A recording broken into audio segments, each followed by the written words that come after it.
Now let's take a look at some of the questions associated. What is the main idea? What's the main point of the passage? And I think a prephrase could be useful here. So we have the two sides, Darwin versus the strict constructionists. And we have the student here saying that the passage, meaning the author, explains, so the strict constructionists are wrong when they say evolution is the only means. Perfect. So the author's viewpoint is one of skepticism, and the strict constructionists are wrong in their viewpoint. So excellent job there. Is there a choice that best matches this? So it's something counter to what the strict constructionists are saying, not about what, like B says, according to the strict constructionists, that's not what we like, we are against them. But A saying undermines the strict constructionist claim. That's perfect. So I'd say A is a winner here. Looking at the others, new evidence demonstrating natural selection can produce non-adaptive as well as adaptive changes. It's not really about one versus the other. It's about, is natural selection the sole or primary explanation for evolution versus there potentially being others as well? So C's out. D saying natural selection is responsible for all evolutionary change. Is that the main point to articulate what the strict constructionists say?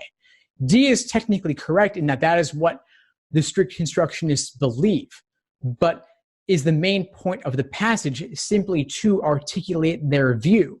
Or is the point of the passage to articulate their view and then to show why it's wrong? So for that reason, D is out. Then looking at E, evidence from population genetics disproving the claim that natural selection results in the survival of the fittest. I'd say that could be more of a specific detail that's covered in the passage potentially. Right? We do have the example of the dinosaurs as a population here. Then in the third paragraph here, we do have some discussion of populations as well, population genetics over here. But that's a detail, that's evidence. That's not really core to the argument as a whole. I think the major viewpoint here is really summarized well in the first paragraph, Darwin versus the strict constructionist, and then the rest of the evidence goes on to dismiss the strict constructionist viewpoint there. So A is correct for number one, and I think that question one here, the student's articulation was well done. The constructionists are wrong, is pretty much the overall point there. So well done on that one. Let's take a look at number two here. Mammals were able to survive catastrophic environmental changes that occurred roughly 65 million years ago because they. So why were mammals able to survive that long ago? So 65 million, I'm thinking about the dinosaurs, and we could scan for the number if we need to. 65 million right here. So we want to look around here. Smaller animals, then talking about mammals, fared relatively well. So why did the mammals survive? Well, when we see mammals right here, we know that we have to look a little bit prior to that because they're saying this scenario explains why. So what came prior? The mammals were quite small because they could not compete on the large scale of the dominant dinosaurs. Smaller animal, and then going prior a bit earlier, smaller animal species are generally able to better able to survive the catastrophic changes in climate. So big climatic changes, big animals can't survive that well. Smaller animals can. So we have small, choice B right there. We're relatively small, perfect fit. Going to the student's articulation here. Answer directly found in the passage. Excellent, well done. Went back and started to read the fourth paragraph. See paragraph 1, 2, 3, 4. Yes, this is the key paragraph. Excellent. Lines 43 to 48. So I'm guessing that's probably right from where the places I underlined. Small animal species. Mammals fared relatively well. Now, speaking of line references, one thing you'll see is that on the digital LSAT, you don't have line numberings. And so I'm working with you here on the digital LSAT version of this question. I'm gathering the student was working on the paper version where you do get line references. And so something you want to keep in mind is that you won't really have that ease of reference with lines when you're doing the digital LSAT version. For those of you taking in July, you may potentially get digital, and then of course in the fall, everyone's getting digital. So just keep that in mind. Another thing you want to know about the digital format is that, as I've been underlining on here, you can underline on the digital format, but you can't do a lot of handwritten annotations on the passage itself or on the screen itself, you'll have to use scrap paper on the side. So just keep that in mind as you move forward with your prep. But well done on number 2 here. So number 3, detail about the author's opinion. The author asserts which one of the following regarding mutations of genetic material. So in your mutations of genetic material, where might we find that discussion? So I'd be scanning for either word, genetic or mutations, and see where they might appear in the passage. And one technique you want to have under your belt is being able to scan quickly for key words or key phrases, kind of like a control F in your mind. And so scanning through here, I'd be scanning paragraph 3 up here, middle top is where we have middle out of the 3 columns, and then up top, mutations of genetic material right here in the second line of the 3rd paragraph. That's where we want to scan for this, where we want to look for our information here. So what does the author assert about this? There are many things they could assert here.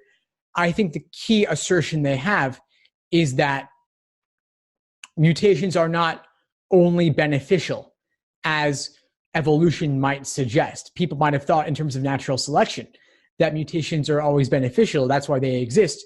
But some are neither beneficial nor harmful. They're saying some enhance reproductive success, others are harmful, but most fall into neither category. That's the key. So we have neutral, non-adaptive changes that account to a large extent for the evolution of DNA. So most mutations are neither good nor bad. So I'd be looking for a choice that goes along those lines, suggesting that they're neutral. And that's really what I would be focusing on here. So neither good nor bad. So A is saying, are they passed on or not? We don't know. They're actually saying here that they say that most have no effect on reproductive success, but they do account to a large extent for the evolution of DNA, and their persistence is not explainable. So that suggests that actually they might, in fact, be passed on from one to the next. So A, I would eliminate. B, mass extinctions taking place. That's a kind of a mixed up combination of paragraphs 3 and 4, because paragraph 4 is on the mass extinctions, paragraph 3 is on mutations, not really connected to each other quite so directly. So B is out. C, changing behavior rather than appearance. That's a total non sequitur. That's not even discussed at all in the passage as a whole, I think. Behavior, appearance, that's kind of mentioned in the first paragraph, form and behavior, and form being appearance, but not showing up later. So C is out. D, no effect on reproductive success. Excellent. That's perfect. Saying neutral, non-adaptive, neither category, good nor bad. So students saying D, evident in lines 27 and 28. Perfect.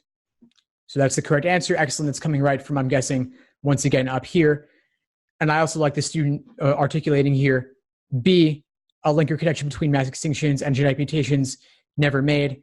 Again, back to connecting 3 and 4. So well done. Then choice E, large versus small. Again, that's kind of, I'd say it's a random combination of paragraphs 3 and 4, mutations being in 3, and the discussion of large versus small being in 4. Again, those smaller animal species, like the mammals, versus the large ones like the dinosaurs. So well done on this one as well. Let's go on now to questions 4 and 5. Okay, so the author is most likely to agree with which one of the following statements. So general inferential question here. General, no clear starting off point. I would simply take one choice at a time and check it against the passage to see what matches well. So author most likely to agree, natural selection responsible for almost none of the characteristics. This is kind of, I would say, an exaggeration overall. It's far too strong. They're saying that natural selection is, even Darwin says, the main but not the exclusive means of modification in the first paragraph. But A is a caricature of that, saying it's a caricature of the counter-constructionist viewpoint. Because we have, on the one hand, Darwin's opinion, saying natural selection is not the only thing. We don't want to reduce it to only natural selection. versus the constructionists who say it's responsible for everything. So the opposite of everything is nothing, which is why A might be tempting, but it's still far too strong. And I can see that the student here considered this as the correct answer and kept it as a contender. And I can see why. I think A was a tempting choice, but like I said, it's too strong. B, species flourishing is not proof of its adaptation. I'd say that's an excellent point here. That's going along the lines of the fact that the mammals survive, but they just did relatively well compared to the dinosaurs.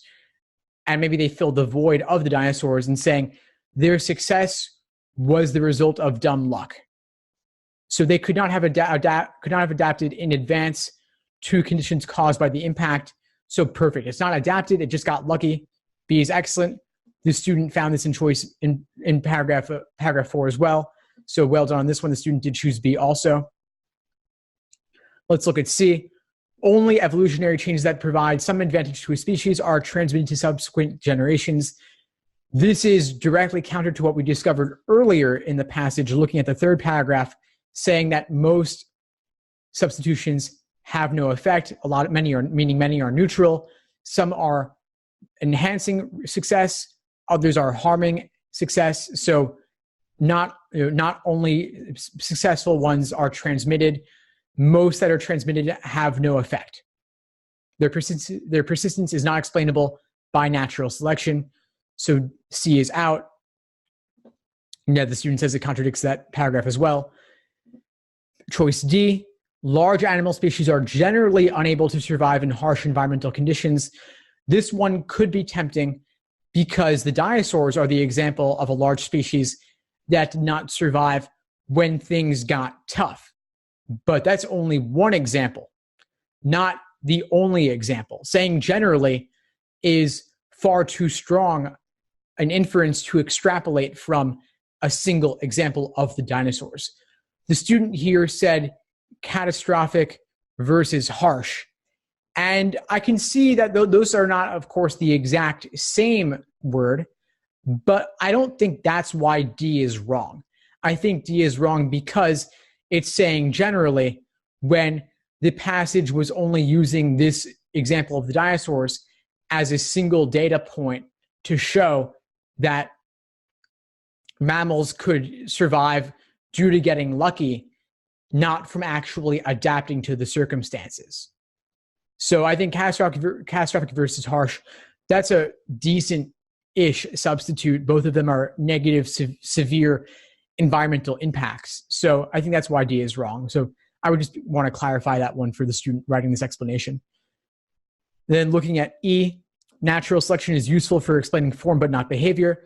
That's referring back to this last sentence in paragraph 1. But this is kind of like a mix-up or mashup of two different things here. They're saying that the strict constructionists say it's responsible for both form and behavior, but there's no distinction between the two covered in the passage here. So yes, failing to mention the difference between them is good. So well done on that one. E is out. So B is our answer by elimination, and we also discussed it as well. Then finally, we can look at number 5 here. So the author stands towards the arguments of the strict constructionist Darwinians. So how does the author feel about them? This is kind of a general tone question, similar to a main idea, in fact, because it's related to the author's opinion overall. Now, we know here the author, in general, is not in line with the strict constructionists. The author, in fact, thinks that they are wrong in being overly strict and provides many examples throughout counter to what they believe. So it's going to be negative. It's not endorsing them. It's not unreserved endorsement. It's not conditional agreement. It's not neutral either. It's negative. So it's either emphatic disagreement or mild disapproval, one of the two. Now, normally I'd say we want to, all else being equal, gravitate towards milder language and away from stronger language, which would put us in line with what choice B is saying. But in fact here, throughout, the author is giving example after example after example of why the strict constructionists are wrong. And so for that reason, it's not simply mildly disapproving of them. It's in fact saying that things can happen by way of dumb luck. And it's not explainable by natural selection with regard to these alterations in paragraph 3. So throughout, it's wholly negative. It's entirely negative. And so I would say that B is out and A is correct. Emphatic disagreement. And the student here is saying that the author gives no evidence that would support their view. So it's not as qualified or cautious as mild disapproval would be here. A, in fact, disagreement is actually correct here. I think an example of too strong would be like insultingly dismissive or something like that. That would be extreme negative. A is actually not extreme negative. It's simply more moderate negative, and B is mild negative. But well done on this one overall.